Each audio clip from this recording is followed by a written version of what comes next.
గత సర్కార్ చేసిన పనులపై రేవంత్ సర్కార్ సర్వేలు చేస్తోంది. సర్వేల ఆధారంగా వాస్తవాలు తెలుస్తాయని ప్రభుత్వం భావిస్తోంది. మిషన్ భగీరథ కనెక్షన్స్ పై లెక్కలు తీస్తోంది. ప్రభుత్వం ఇచ్చిన నల్లా కనెక్షన్లు ఎన్ని అనే దానిపై ఆరా తీస్తున్నారు.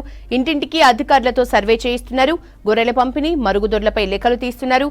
ఇప్పటికే ధరణిపై విచారణ కొనసాగుతోంది. కాళేశ్వరం, విద్యుత్ శాఖ అక్రమాలపై వాస్తవాల్ని తేల్చే పనిలో పడింది సర్కార్.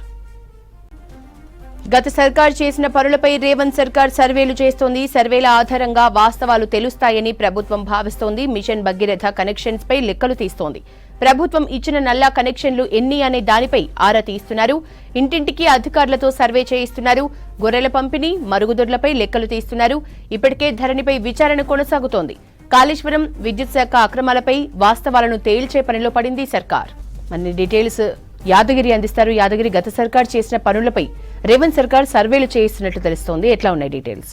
యశోద, గత 10 ఏళ్ల కాలంలో బీఆర్ఎస్ ప్రభుత్వం చేసినటువంటి అభివృద్ధి పనులకు సంబంధించి అసలు ఏమేమి చేశారు, అందులో చెప్పింది ఎంత, లెక్కలు చూపించేది ఎంత, ఖర్చు పెట్టింది ఎంత, ఇట్లా ఓవరాల్గా అన్ని శాఖలకు సంబంధించినటువంటి దాంట్లో లెక్కలు తీసే పనులు కాంగ్రెస్ ప్రభుత్వం పడింది. ఇప్పటికే మనం చూస్తూనే ఉన్నాము, విద్యుత్ శాఖకు సంబంధించి దాని మీద విచారణ కొనసాగుతుంది. అందులో పెద్ద ఎత్తున అక్రమాలు జరిగాయి. ఛత్తీస్గఢ్ లాంటి రాష్ట్రాల నుంచి ఏదైతే విద్యుత్ కొనుగోలు చేశారో అది మార్కెట్లో ఉన్న రేట్ కంటే ఎక్కువగా కొనుగోలు చేశారు. కొత్తగా నిర్మించినటువంటి ఈ పవర్ థర్మల్ ప్లాంట్కి సంబంధించి యాదాద్రి భద్రతకి సంబంధించి నిర్మాణంలో ఎక్కువగా ఖర్చు పెట్టారు.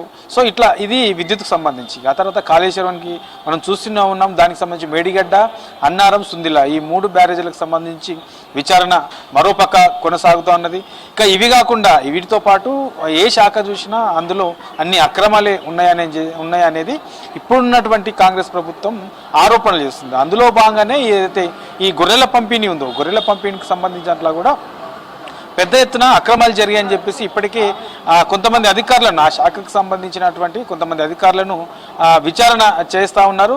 ఇక ఇది కాకుండా మిషన్ భగీరథకు సంబంధించి ఇంటింటికి నల్ల ఇచ్చాము, ప్రతి ఇంటికి నీళ్ళు ఇస్తున్నామని చెప్పేసి గత ప్రభుత్వం చెప్పింది.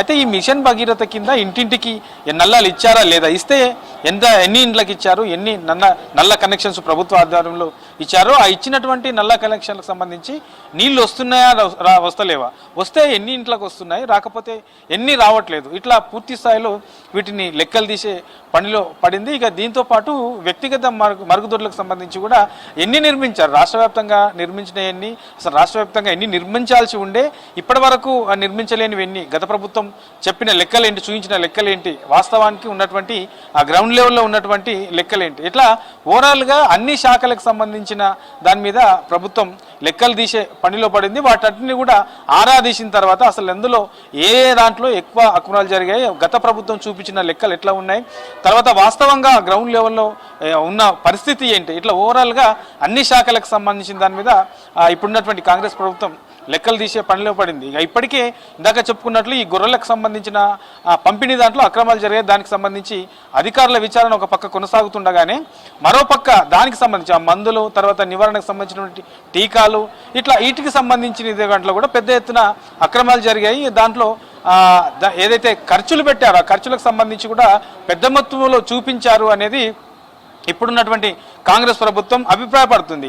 ఇక ప్రభుత్వం ఇచ్చినటువంటి గొర్రెలు కూడా, ఉచిత గొర్రెలు కూడా ప్రభుత్వం చూపిస్తున్నటువంటి లెక్కలు ఒకలా ఉన్నాయి, గ్రౌండ్లో ఇంకోలా ఉందనే అనుమానాలతోనే వాటిని కూడా అసలు వాస్తవానికి రాష్ట్రంలో గొర్రెలు మేకలు అనేవి ఎన్ని ఉన్నాయి, ఓవరాల్గా ఎన్ని ఉన్నాయి, ప్రభుత్వం ఇచ్చింది ఎంత, ప్రభుత్వాన్ని కాకుండా వాళ్ళు ఓన్గా ఉన్న వాటివి ఎన్ని ఉన్నాయి, గొల్ల కుర్మలు కాకుండా ఇతరులు కూడా ఈ మేకలు గొర్రెలు ఏమన్నా పెంచుకుంటే అవి ఎన్ని ఉన్నాయి, ఇట్లా ఓవరాల్గా వీటన్నిటిపైన ఇప్పుడున్నటువంటి ప్రభుత్వం లెక్కలు తీసే పనిలో పడింది. ఆ లెక్కలు తీసిన తర్వాత అసలు ఎందులో దాంట్లో ఏ శాఖలో ఎలాంటి అక్రమాలు జరిగాయి, ఈ ఖర్చులకు సంబంధించిన దాంట్లో ఎంత పెట్టారు, సో లెక్కలు చూపించింది ఎంత, వాస్తవానికి అయింది ఎంత, సో ఏ అధికారి ఎందులో ఏ అక్రమాలకు సంబంధించిన దాంట్లో భాగస్వాములు అయ్యారు, ఇట్లా ఓవరాల్గా వీటన్నిటిపైన లెక్కలు తీసే పనిలో పడింది. ఆ లెక్కలు తీసిన తర్వాత దానికి సంబంధించి పూర్తి స్థాయిలో విచారణ చేసే అవకాశం కూడా ఉంటుంది. ఇప్పటికే ఇందాక చెప్పుకున్నట్లే ఈ కాళేశ్వరంకి సంబంధించిన విచారణ కొనసాగుతుంది, తర్వాత విద్యుత్ శాఖకు సంబంధించిన దాని మీద విచారణ కొనసాగుతుంది. ఇక ధరణికి సంబంధించి ధరణిలో ఉన్నటువంటి లోపాల విషయంలో కాంగ్రెస్ అధికారంలోకి వచ్చిన కొన్ని రోజులకే దాని మీద ఒక ధరణికి సంబంధించి ఒక నిపుణుల కమిటీ వేశారు, ధరణి కమిటీ వేశారు. ఆ ధరణి కమిటీ ఆధ్వర్యంలో ఈ ధరణిలో ఎలాంటి లోపాలు ఉన్నాయి, ఎట్లా నష్టం జరిగింది అనే దానిపైన పూర్తి స్థాయిలో రైతులు ఏమనుకుంటున్నారు అనే దాని మీద పూర్తి స్థాయిలో దానిపైన కూడా ఒక అధ్యయనం కొనసాగుతుంది. ఇక కొత్తగా ఆ ధరణి ప్లేస్లో కొత్తగా భూమాత తేవాలంటే ఏం చేయాలి, టెక్నికల్గా ఉన్నటువంటి ఇష్యూస్ ఏంటి, గతంలో అధికారులు ఎట్లా నిర్లక్ష్యం వహించారు, ఇందులో ఎట్లాంటి లోపాలు ఉన్నాయి, ఇట్లా ఓవరాల్గా అన్ని శాఖలకు సంబంధించిన దాని మీద ఆరాధిస్తుంది. ఆరాధించిన తర్వాత ఈ సర్వేలు వచ్చిన తర్వాత ఒక్కొక్క శాఖకు సంబంధించి ఆ లెక్కలు తీసే పనిలో పడ్డారు కాబట్టి ఆ లెక్కలు వచ్చిన తర్వాత ఏ శాఖలో ఎట్లాంటి అక్రమాలు జరిగాయి, సో గత ప్రభుత్వం ఎట్లాంటి చెప్పింది ఏంటి చేసింది ఏంటి, సో గత ప్రభుత్వం చేసినటువంటి మోసాలు ఏంటి, సో ఇట్లా ఓవరాల్గా దీనిపైన లెక్కలు తీసే పనిలో పడింది. కాబట్టి ఈ లెక్కలు వచ్చిన తర్వాత మళ్ళీ పూర్తి స్థాయిలో లెక్కల ఆధారంగా అధికారులు ఇచ్చే లెక్కల ఆధారంగా పూర్తి స్థాయిలో ఆయా శాఖల వరకు మళ్ళీ విచారణ చేసే అవకాశం ఉంటుంది. యశోద.